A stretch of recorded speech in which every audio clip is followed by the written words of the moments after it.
Hey guys, this one is section 7. Should be fast. Only 3 lines, pretty straight and clear. This is the box I have checked that we're normally going to use. This is the FAR bar as is 5, revised as of 4/17, 4 of April of 2017.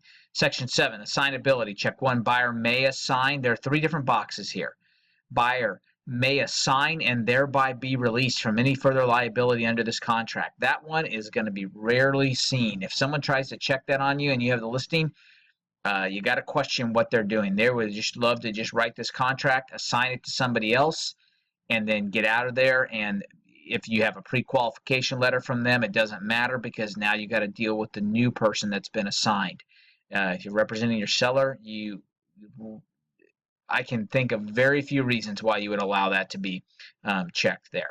Um, to do that. Now, one that's a little more common, but still not as common as the last one, is the buyer may assign but not be released from liability. That means they could assign it to their cousin, their aunt, their friend, their whoever, but even after that, if the financing clause goes away and it doesn't close, then they could be held liable and under specific performance under this contract.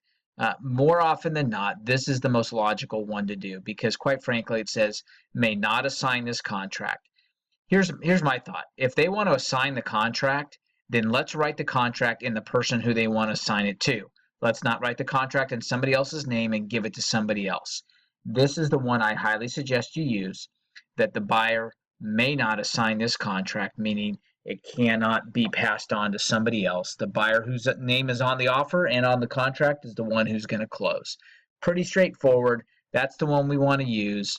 These other ones, pay attention. If they are marked, they should be red flags to you as a listing agent as you're coming in. If you have a buyer that you're working with and somebody wants to make it assignable, you have to really press them and say, okay, what's your story and what's the deal? Why would you want to make it assignable? All right, that's pretty quick. Assignability is pretty fast. So that was section 7 of the FAR bar as is.